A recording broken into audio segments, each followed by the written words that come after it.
¿Cuáles han sido tus principales experiencias en el taller Diana Morán?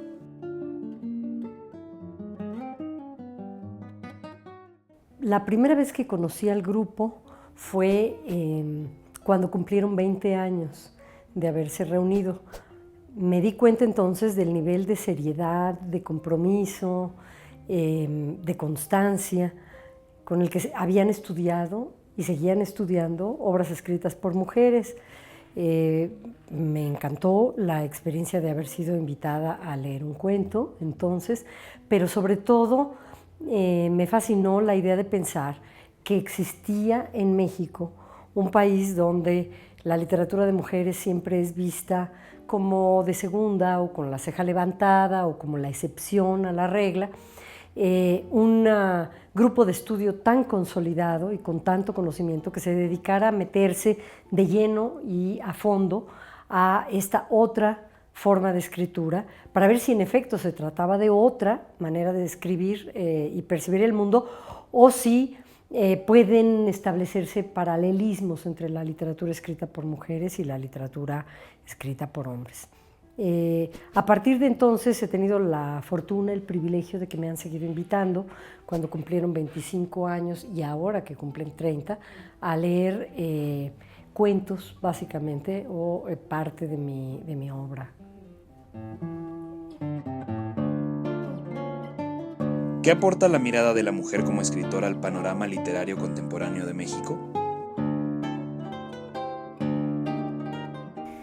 Dado que las mujeres no son vistas como la parte fundacional, como el centro del canon literario, pueden permitirse ciertas licencias,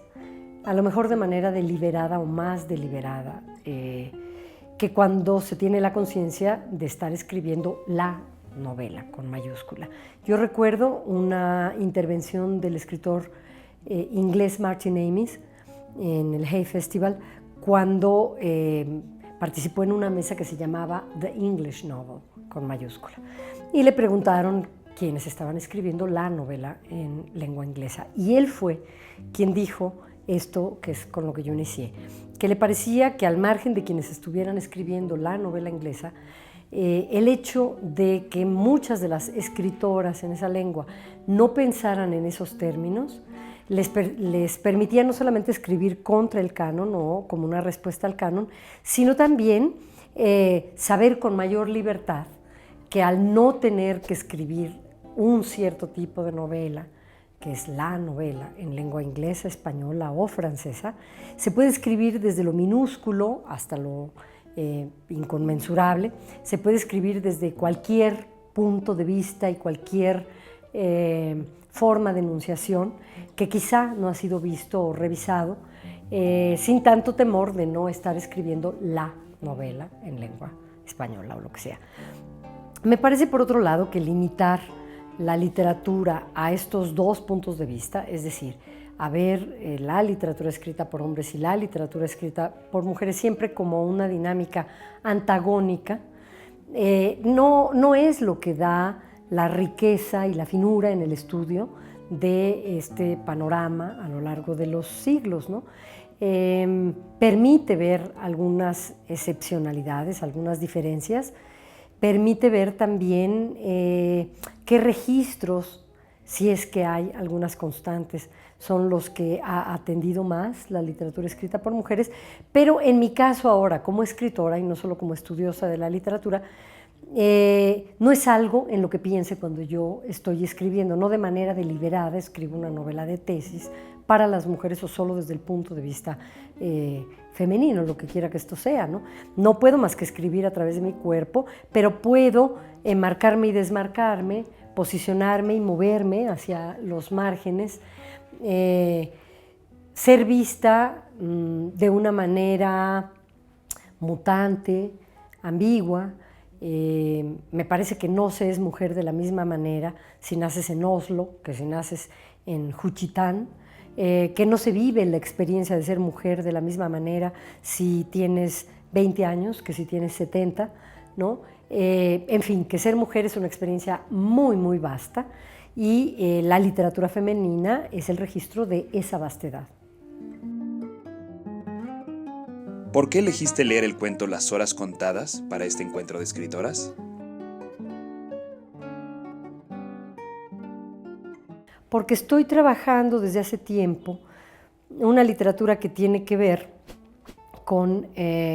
la confrontación de las figuras míticas, de los grandes personajes, desde mi primera novela que habla sobre Iturbide hasta la más reciente que habla sobre Darwin, y el ejercicio de traer estos personajes al presente, a una mirada íntima, doméstica, y preguntarme cuál es el sentido de esta otra manera de ver el pasado, con irreverencia quizá, y explicármelo en esta época. Y también porque he decidido desde pues, mis primeros escritos hablar de la experiencia del cuerpo, del poder encarnado en el cuerpo. Entonces este cuento que voy a leer tiene que ver con la confrontación del pasado en el momento presente, habla sobre una persona que está en sus últimas horas, se está muriendo, pero también con las formas de ejercicio del poder desde aquel que se está muriendo, que es capaz de ejercerlas todavía en sus últimas horas de agonía, y de ese otro poder solapado, el poder femenino, de la figura que está custodiando a este ser que ya se va, y de explicarme ese pasado que vivieron estos personajes desde ese presente, que son sus últimas horas.